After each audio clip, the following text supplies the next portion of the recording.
नमस्कार दोस्तों, नव्या आईएएस में आप सभी का स्वागत है। इस YouTube चैनल पर हम द हिंदू न्यूज़पेपर का एनालिसिस करते हैं। उसमें जितनी भी इम्पोर्टेंट न्यूज़ आती है वो सब हम हिंदी में समझाते हैं। चलिए आज की न्यूज़ शुरू करते हैं। Ice patches on melting glacier greater threat than thought, ISRO scientist. ये किसके ऊपर आई है ये न्यूज़? ये जो आइस पैचेस हैं वो जो ग्लेशियर है वो मेल्ट हो रहे हैं, आइस पैचेस नज़र आ रहे हैं और जो फ्लैश फ्लड आ रहा है उसके ऊपर है। ये जो उत्तराखंड में धराली गांव है वहाँ पर ये देखने को मिला था, है ना। इसरो के वैज्ञानिकों के अध्ययन ने पाया कि ग्लेशियर पर दिखाई देने वाली खुली बर्फ़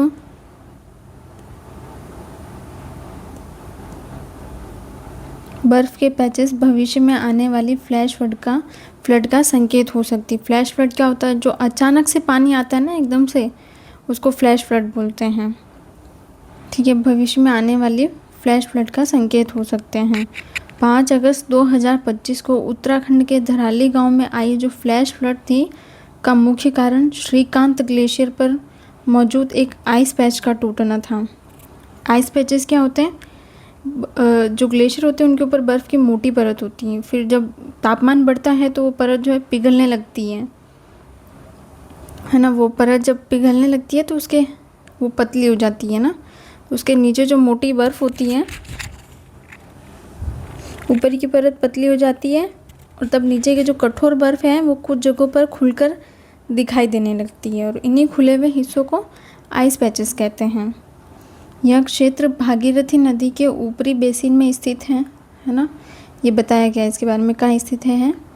और यहाँ से निकलने वाली खीरगाड़ धारा धराली गांव से होकर बहती है, जिससे बाढ़ का खतरा बढ़ जाता है। वैज्ञानिकों ने इस घटना का अध्ययन सैटेलाइट इमेज से किया, टोपोग्राफिक विश्लेषण और फोटो रिकॉर्ड की मदद से किया। ग्लोबल वार्मिंग के कारण ग्लेशियर तेज़ी से पिघल रहा है। हाँ, जो अभी तापमान है वो कुछ ज़्यादा ही बढ़ रहा है ना। तो ग्लोबल वार्मिंग जो है सबसे बड़ा संकट है आज के विषय में, जिससे ऊपर की परत पतली होती जाती है और आइस पैचेस खुलकर दिखाई देने लगते हैं।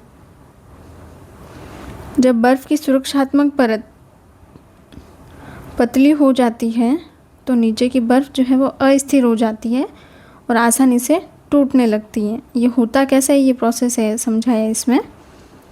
खुले आइस पैच तापमान बढ़ने या भारी बारिश के प्रति जल्दी प्रतिक्रिया करते हैं, जिससे वे टूटकर पानी, बर्फ़ और मलबा नीचे की ओर बहने लगता है। अभी जो ऊपर की परत है वो मोटी हो गई, नीचे का जो हिस्सा है बर्फ़ का वो खुलकर नज़र आता है।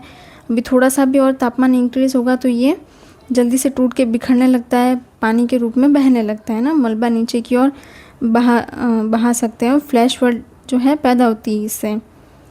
शोध में कहा गया है कि सैटेलाइट से पहले से निगरानी करने पर ऐसे खतरों की पहले से चेतावनी दी जा सकती है। अगर हम पहले से सतर्क रहते हैं और निगरानी करते रहते हैं सैटेलाइट की मदद से, तो ऐसा हो सकता है कि हम पहले से चेतावनी दे सकें, पहले से थोड़े जागरूक रह सकें और जो प्राकृतिक आपदा आती है उससे लड़ने में हम थोड़े सक्षम हो सकें। अभी तक वैज्ञानिक मुख्य रूप से ग्लेशियर लेक आउटबर्स्ट फ्लड पर ध्यान देते थे, लेकिन यह अध्ययन बताता है कि छोटे आइस पैच भी बड़ा खतरा साबित हो सकते हैं। इसलिए हिमालय क्षेत्र में निवेशन होलों जैसे संवेदनशील क्षेत्रों की पहचान और नियमित निगरानी करना आपदा प्रबंधन और जोखिम कम करने के लिए ज़रूरी हैं। ठीक है, इस न्यूज़ में इतना ही था, एक आर्टिकल था ये। ट्राइसल्फाइड मेटाथेसिस, ये एक तरीके की खोज की है वैज्ञानिकों ने। हम इसको देख लेते हैं, पढ़ लेते हैं एक बार पूरा, है ना। ट्राइसल्फाइड होता क्या है ये देखते हैं पहले। ऐसे अणु होते हैं जिसमें 3 सल्फर परमाणु एक श्रृंखला में जुड़े होते हैं। ठीक है, ये एक केमिस्ट्री का विषय है, हमें इतना ज़्यादा अंदर जाना नहीं है। जो हमारे काम की चीज़ें हमें सिर्फ वही देखनी कि कहाँ यूज़ में आएगा। नई तरीके की प्लास्टिक बनाने में उपयोग में किया जाएगा जो पूरी तरह रिसाइकिल हो जाता है। कैंसर की दवा भी बन सकती है, बिना नुकसान पहुंचाए संशोधित किया जा सकता है दवा को, ठीक है। और प्रक्रिया, हाँ जो भी है प्रक्रिया में डाइमिथाइल फॉर्मामाइड यूज़ होता है, जो पहले भी होता आया था, इसमें भी वही यूज़ हो रहा है। और जो रिएक्शन प्रक्रिया है वो बहुत जल्दी पूरी होने लगती हैं। तो ये सब हम इसमें देखेंगे। होता क्या है, 3 सल्फर परमाणु जो है श्रृंखला में एक दूसरे से जुड़े होते हैं। मेटाथेसिस प्रक्रिया क्या है, इस नई प्रतिक्रिया में ये अणु आपस में अपने हिस्से बदल लेते हैं, यानी सल्फर नई प्रतिक्रिया में ये अणु आपस में अपने हिस्से बदल लेते हैं, यानी सल्फर सल्फर बंध जो है वो आसानी से टूटते हैं और फिर बन जाते हैं। ये जो प्रक्रिया है वो टूटने की और बनने की चलती रहती हैं। सबसे खास बात क्या है कि यह प्रक्रिया कमरे के सामान्य तापमान पर ही हो जाती हैं। आमतौर पर ऐसे बंध तोड़ने के लिए ज़्यादा गर्मी और रोशनी या विशेष उत्प्रेरक की ज़रूरत होती है, लेकिन ये जो प्रक्रिया है ये नॉर्मल रूम टेम्परेचर पर ही हो जाती हैं। दवा में उपयोग वैज्ञानिकों ने इस प्रक्रिया को कैंसर की दवा को बिना नुकसान पहुंचाए संशोधित किया, है ना। ये एक एडवांटेज आया इसका। नई तरह की प्लास्टिक बनाने में उपयोग इस प्रतिक्रिया से ऐसी प्लास्टिक बनाई जा सकती है जो पूरी तरह पुनर्चक्रित हो सके, है ना। यानी प्लास्टिक को फिर से उसके मूल पदार्थों में बदला जा सकता है। तो ये भी बहुत बड़ा एडवांटेज है। प्रक्रिया कैसे शुरू होती है, इस प्रतिक्रिया को शुरू करने के लिए एक सामान्य सॉल्वेंट डाइमिथाइल फॉर्मामाइड का उपयोग किया गया, जो पहले से ही उद्योगों में इस्तेमाल होता आया है। यह प्रक्रिया कुछ सेकंड में ही पूरी हो सकती है। रासायनिक प्रक्रिया कैसी होती है उस प्रकार से होगी, ठीक है। इसमें एक अस्थायी उच्च ऊर्जा संरचना बनती है जिसे थाई सल्फोक्साइड कहते हैं। यही संरचना अणुओं को जल्दी और सही तरीके से अपने हिस्से में बदलने में मदद करती है। ये इतना ही था इस न्यूज़ में, और हमारे जानने लायक भी इतना ही था इसमें। चलिए, building India's climate resilience with water at the core, क्या है ये भी पढ़ लेते हैं। नवंबर 2025 में, ये थोड़ा सा छोटा नज़र आ रहा है। नवंबर 2025 में ब्राज़ील के बेले शहर में आयोजित COP30 को इम्प्लीमेंटेशन का कोप कहा गया, जिसमें जलवायु नीतियों के वास्तविक क्रियान्वयन पर जोर दिया गया। नीतियाँ तो बहुत सारी बन जाती है, लेकिन उनका जो क्रियान्वयन है वो होने में काफ़ी समय लगता है, इम्प्लीमेंटेशन सही से हो नहीं पाता है। ये उसके ऊपर था, जिसमें जलवायु नीतियों के वास्तविक क्रियान्वयन पर जोर दिया गया कि उन्हें जो है अच्छी तरीके से इम्प्लीमेंट किया जाए। इस सम्मेलन में पहली बार पानी, स्वच्छता और स्वच्छता व्यवस्था को वैश्विक जलवायु अनुकूलन के महत्वपूर्ण हिस्से के रूप में शामिल किया गया। किसको? एक तो पानी, एक स्वच्छता और तीसरे स्वच्छता की व्यवस्था,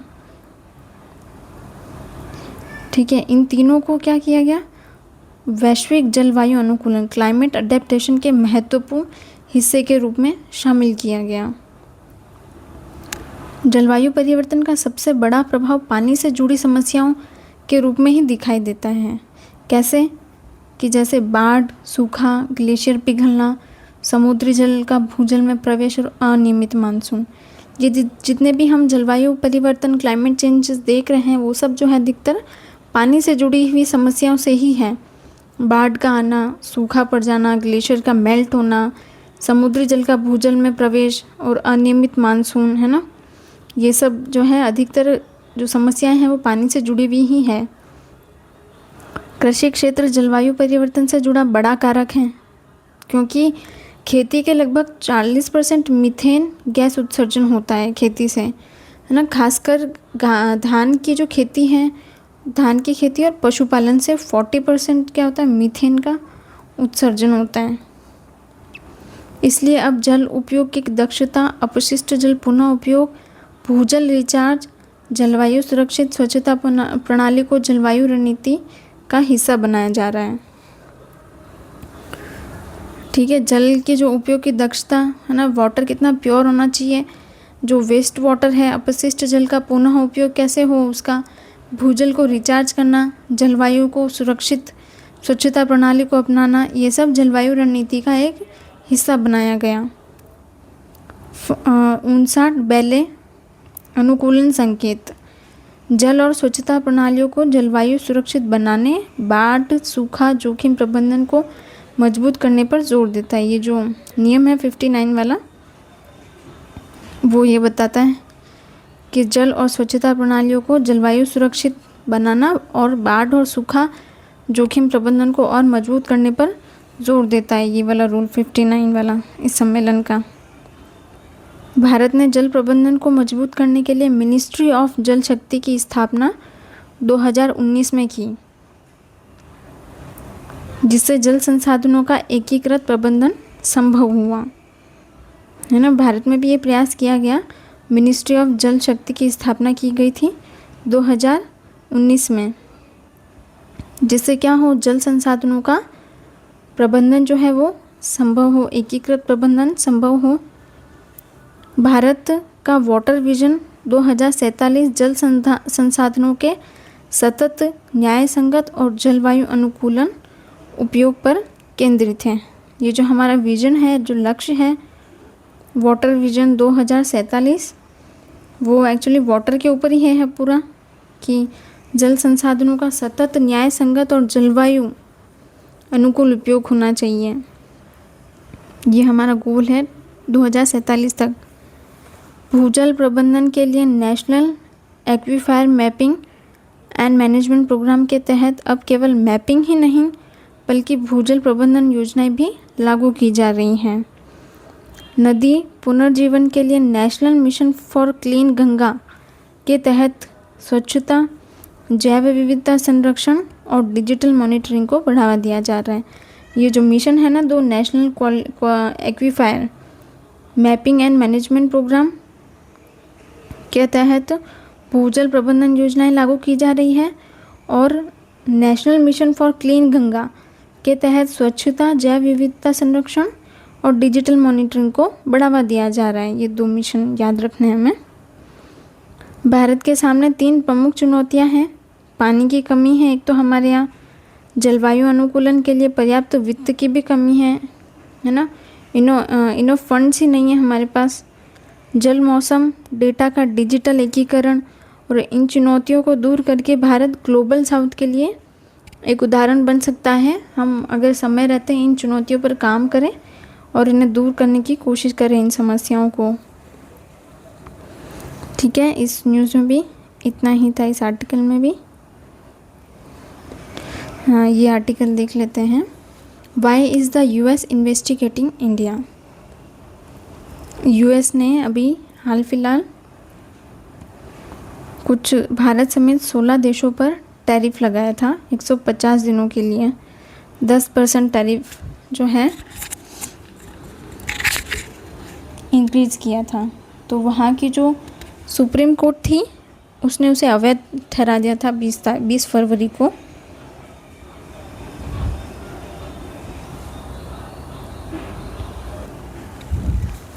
देखिए, हाल ही में जो अमेरिका ने भारत सहित कई देशों के खिलाफ 2 जांच शुरू की हैं, है ना। इन जांचों का उद्देश्य यह पता लगाना है कि क्या इन देशों की जो कुछ नीतियां हैं वो व्यापारिक तरीके से अमेरिकी व्यापार को नुकसान पहुंचा रहे हैं, ऐसा अमेरिका के राष्ट्रपति का कहना है। और उन्होंने अमेरिकी व्यापार को नुकसान पहुंचा रहे हैं और उन्होंने जांच बिठाई है भारत समेत 16 देशों के लिए। ये जांच जो है section 301 of the trade act of 1947,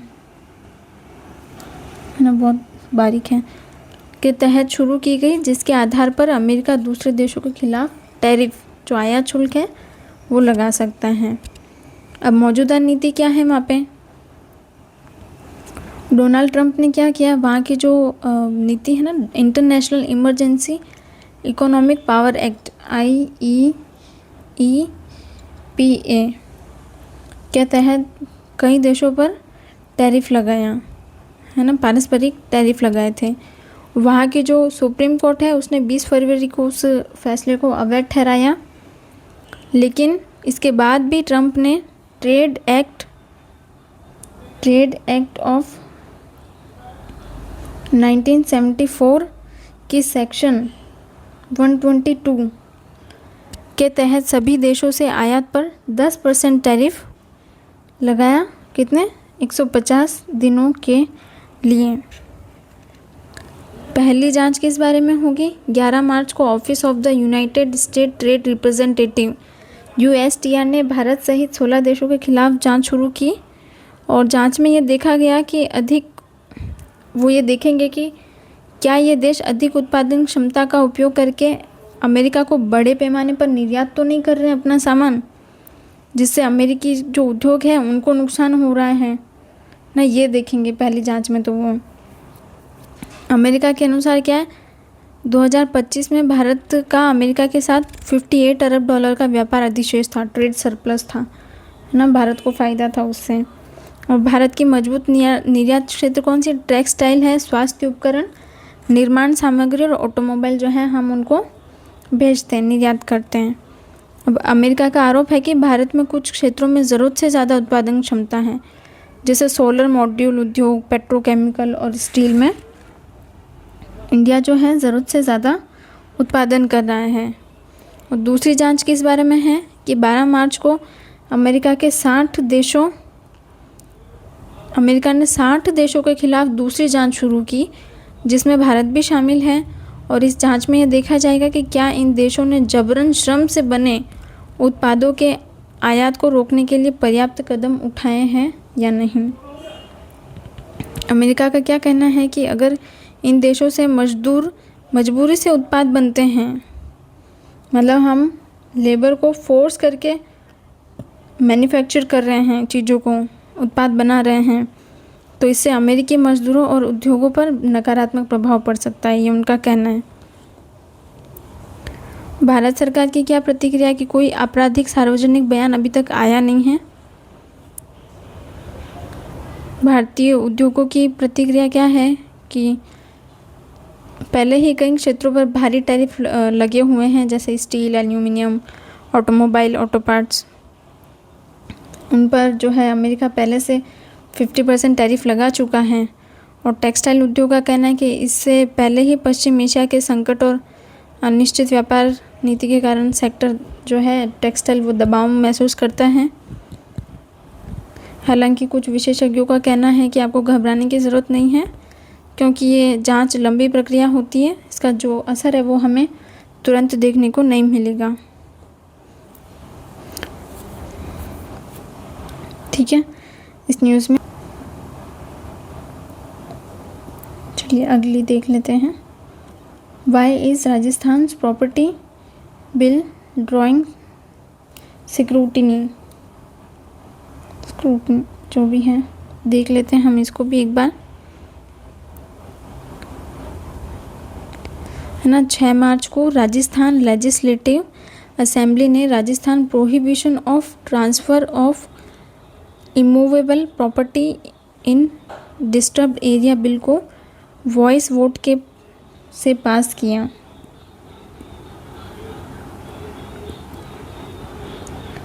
ठीक है, ये पास किया। क्या है ये बिल, किस बारे में है? इस बिल का उद्देश्य उन क्षेत्रों में ज़मीन और संपत्ति की खरीद फरोख्त को नियंत्रित करना है जिन्हें सरकार संवेदनशील क्षेत्र घोषित कर सकती है। कुछ जो ऐसी ज़मीन या फिर क्षेत्र हैं जिन्हें अभी संवेदनशील क्षेत्र घोषित करती है सरकार, उनकी खरीद और फरोख्त और जो फ्रॉड हो रहे हैं उनको रोकने के ऊपर ये बिल था, है ना। लेकिन इस बिल को लेकर संवैधानिक वैधता, संभावित दुरुपयोग और सामाजिक प्रभाव को लेकर बहस छिड़ गई, इसलिए ये चर्चा में आया। बिल का प्रस्ताव क्या है? यदि किसी क्षेत्र में सांप्रदायिक हिंसा, दंगे या सार्वजनिक अव्यवस्था की स्थिति हो या होने की संभावना हो तो राज्य सरकार उसे संवेदनशील क्षेत्र घोषित करेगा। कोई एक ऐसा एरिया जहाँ पर दंगे फसाद होने की आशंका हो या हो रही है तो वो एक संवेदनशील क्षेत्र होगा, और ऐसे क्षेत्रों में ज़मीन, मकान, व्यावसायिक संपत्ति की बिक्री, उपहार, लीज या अदला बदली करने से पहले जिला कलेक्टर या जिला मजिस्ट्रेट की अनुमति आपको लेनी होगी। और बिना अनुमति के अगर आप लेते हैं तो वो अवैध माना जाएगा। जिला मजिस्ट्रेट जांच कर सकता है कि संपत्ति का जो लेन देन है वो स्वेच्छा से हो रहा है या किसी दबाव में आकर किया जा रहा है। और नियमों का उल्लंघन अगर होता है तो 3 से 5 साल की जेल हो और जुर्माना भी लगाया जा सकता है।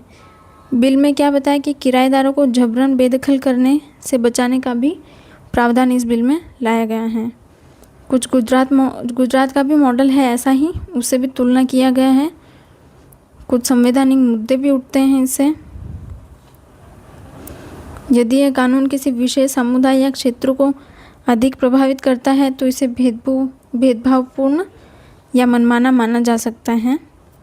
विपक्ष की कुछ अपनी चिंताएं हैं कि सांप्रदायिक पक्षपात पैदा हो रहा है। संपत्ति की खरीद फरोख्त की जो प्रक्रिया है वो धीमी और जटिल हो सकती है, क्योंकि हर टाइम आपको, हर स्टेप पर आपको प्रशासन की अनुमति लेनी होगी, है ना। अब निष्कर्ष यही है कि सरकार का कहना है कि यह कानून जबरन या दबाव में संपत्ति बेचने से लोगों की सुरक्षा करेगा।